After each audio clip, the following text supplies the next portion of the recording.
Então vamos lá. O que acontece é que a gente criou as rotas de CRUD de usuário, né, para criar, editar, mostrar, atualizar e deletar.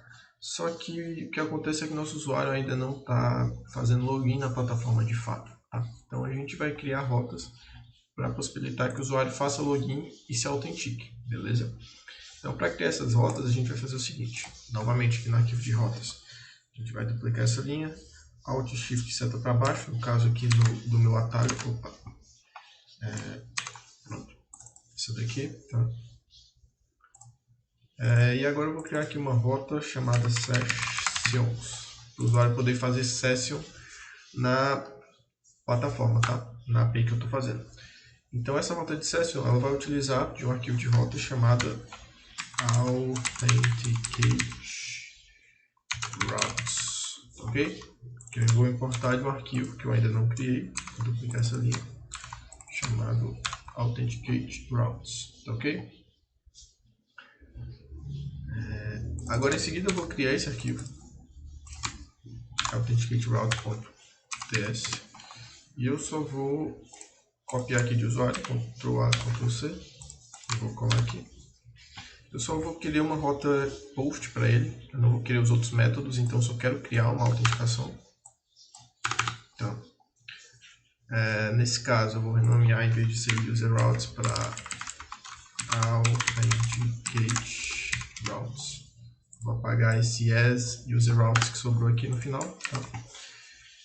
O controller também eu vou importar do authenticate controller. Authenticate controller, beleza? E eu vou utilizar uma rota create também desse controller aqui. Eu não vou colocar barra create, vou colocar só barra mesmo, session barra. E agora eu vou criar esse authenticate controller, tá?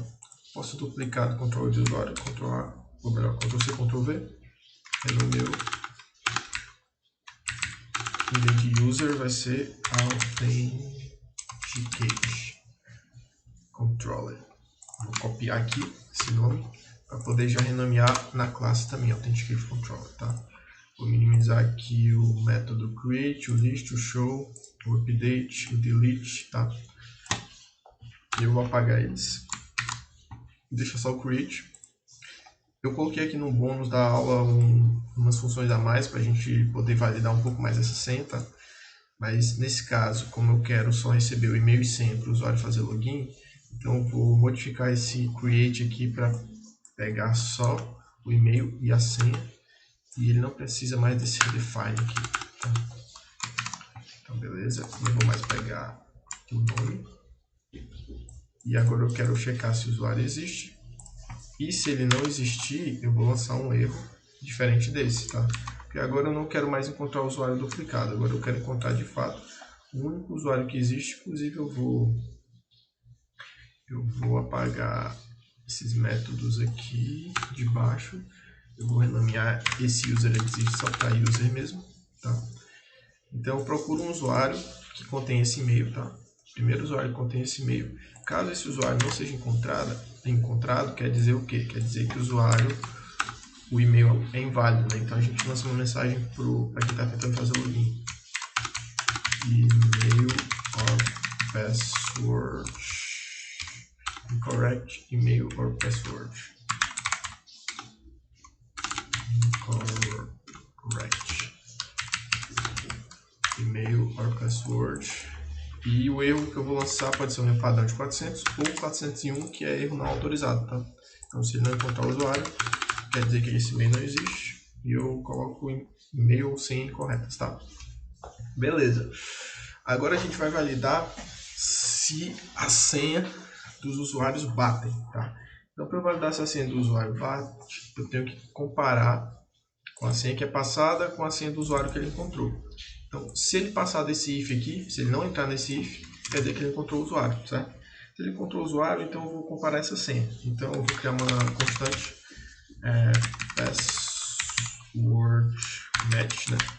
Password deu match, ele bateu. Então, esse password aqui ele vai bater quando eu comparar, e eu vou importar essa função compare aqui. Ele já me sugere, né, o VS Code do bcrypt. Não sei se vocês lembram, mas o bcrypt é a mesma biblioteca que eu usei para fazer o hash da senha. e ele também me permite comparar aqui as senhas. Então, a senha que eu quero comparar é o password que eu estou passando, tá? Essa variável password que eu estou passando no body da requisição, na quest body, com a senha do usuário, a senha que está criptografada no usuário, que é user.password hash, tá? Como isso aqui vai demorar um pouco para ele fazer essa comparação, vou colocar um await aqui para ele esperar, porque senão vai dar erro. Então eu tenho que esperar isso daqui, tá? E ele vai comparar da seguinte forma, ele vai pegar essa senha descriptografada, esse password descriptografado, e ele vai fazer a criptografia desse password e vai ver se essa criptografia bate com a criptografia que é feita aqui que está salva no banco de dados, tá? Então, eu faço a mesma coisa, eu faço um check. Se a senha não bater, as duas senhas não baterem, então se não password match, né? Então eu lanço o mesmo erro, e-mail ou senha incorreta. Por que aqui eu só não coloquei e-mail incorreto, ou aqui só senha incorreta? Porque isso é uma técnica de segurança da nossa aplicação para a gente não alertar o usuário que está tentando, por exemplo, logar no usuário, na senha na conta de outra pessoa, que de fato aquele e-mail existe e o e-mail está certo, mas a senha está errada, entendeu? É como se você falasse para o usuário, beleza, esse e-mail está certo, mas tem outra senha aí. Ou então a senha está certa, mas tem outro e-mail. Isso não é legal. Então a gente coloca uma mensagem mais genérica nesse caso, beleza? Então se a senha bateu, então ele não vai entrar nesse if, certo? Ele vai passar por esse if aqui. Então, passando por esse if quer dizer que beleza, a senha está certa, o e-mail está certo, o usuário existe.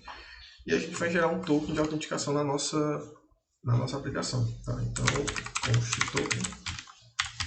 E eu vou gerar esse token com uma biblioteca, JSON Web Token, tá? O que é um JSON Web Token? JSON Web Token é uma estrutura da nossa aplicação. Vou abrir aqui o navegador para poder exemplificar.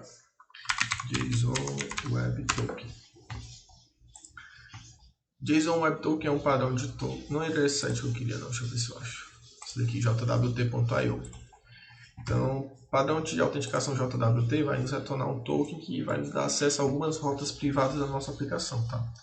Então, o padrão do token vai ser nesse esquema, onde o algoritmo, ou melhor, o token é uma string que é dividida em 3 partes. Essa primeira parte aqui é o header do token, que vai ter informações como o algoritmo que é utilizado, o tipo de criptografia, esse tipo de coisa. Essa parte em roxo aqui é o payload da aplicação, que é uma espécie de corpo que você pode passar. Esse corpo aqui ele fica público, ele pode ser facilmente descriptografado, por isso é importante não passar nenhuma informação segura como senha por aqui. Mas você pode passar informações como o nome do usuário e o ID do usuário, que normalmente fica nessa variável sub aqui, subject. Tá?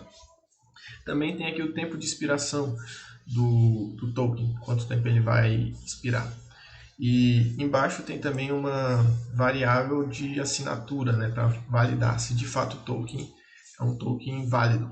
Então o que acontece? O token é gerado com uma senha, por exemplo, com uma senha não, com uma chave, tá? Minha chave secreta, minha chave secreta. Então você gera esse token com uma chave secreta e se você tentar validar esse token em uma aplicação que não sabe dessa chave, então por exemplo, ultra chave secreta. Então, digamos que a chave seja ultra, né? Então, eu gerei esse token com essa chave, tá? E se eu tentar usar esse token numa aplicação que usa outra chave, tá? O que vai acontecer é que o token vai ser inválido, ó. Tá vendo? Tá dando inválido. Enquanto que esse aqui tá dando um válido, uma assinatura válida. Então, tem essas questões. O token JWT ele é seguro por isso. Porque também, se você modificar qualquer coisa nele, então, por exemplo, em vez do Caio colocar um L aqui, o que vai acontecer?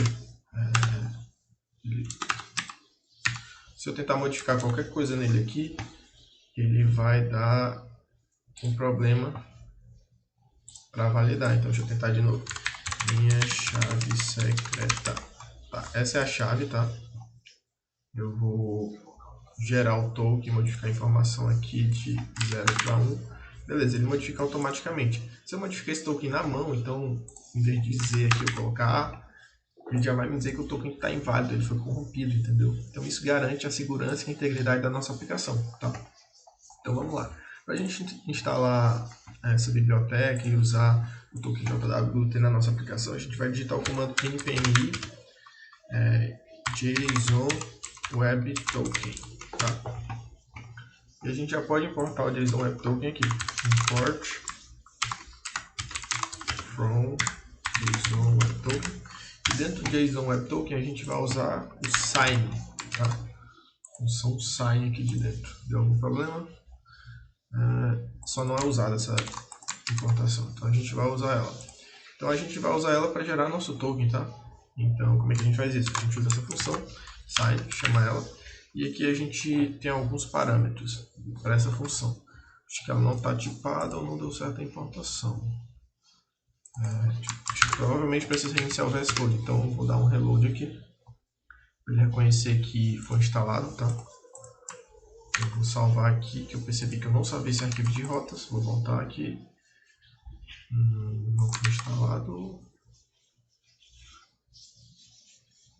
Não achou a declaração de tipos, então ele já me recomenda também instalar a tipagem do JSON Web Token. Então eu vou instalar dessa forma aqui. Ou em vez do save dev, eu posso só usar a flag "-d" maiúsculo, tá? Que é a mesma coisa. Beleza? Agora o problema já vai estar resolvido daqui a alguns segundos. Está resolvido. Deixa eu acontecer mais disso. Pronto. Então agora no sign ele vai receber o payload, que é aquele corpo da requisição que eu vou passar aqui dentro. Ele vai receber a chave secreta, tá? Ele vai receber algumas opções a mais aqui. Então, basicamente o que a gente quer passar. Eu posso passar o payload vazio, tá? Por enquanto. Aqui eu passo a chave, então minha chave secreta. Na aula a gente usou minha chave muito secreta, se eu não me engano. Então, minha chave muito secreta, só para não dar conflito. E nas opções aqui do token, a gente vai passar o subject, que vai ser justamente o ID do usuário, o user ID. Porque aqui nesse ponto do código a gente já validou que o usuário existe, né? Se ele chegou aqui, é porque ele não entrou aqui, ou seja, bem aqui o usuário existe. E a gente vai colocar um tempo de expiração, para ele expirar em 1 dia, beleza? Então o token está gerado. Se o usuário fizer login, a gente quer gerar esse token. E com esse token a gente vai fazer o seguinte. A gente só vai retornar ele na nossa resposta. Tá? A gente vai retornar o token. Então com isso a gente agora tem a nossa rota de session, que está usando o arquivo Authenticate Routes, que é esse arquivo aqui. Está usando por sua vez o Authenticate Controller, tá? Que é esse arquivo aqui, e que tem algumas funções para validar se o usuário existe, se a senha está válida, e a senha estando válida ele nos gera um token de autenticação. Vamos testar? A gente vai abrir o Insomnia.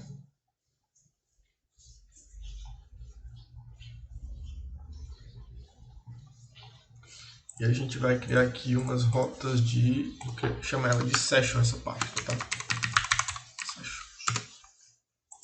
E a gente vai criar uma rota do tipo post, HTTP request, jogar ela aqui para dentro da pasta, não está indo. Enfim, eu vou colocar logo aqui post, tá? Eu vou colocar a URL da nossa aplicação, http localhost 2.3333/sessions, ok?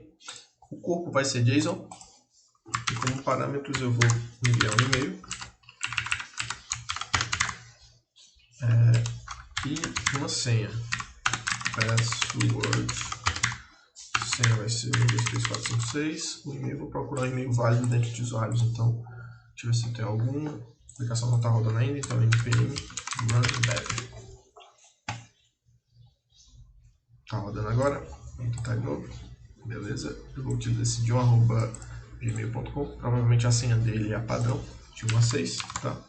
Então a gente vai tentar enviar essa requisição e deu incorreto e-mail ou password. Tá. Só vou colocar aqui create session. Vou tentar mover de novo para dentro dessa pasta. Não foi. O que está acontecendo? Vou mover aqui para baixo, tentar mover aqui para dentro. Foi, agora foi.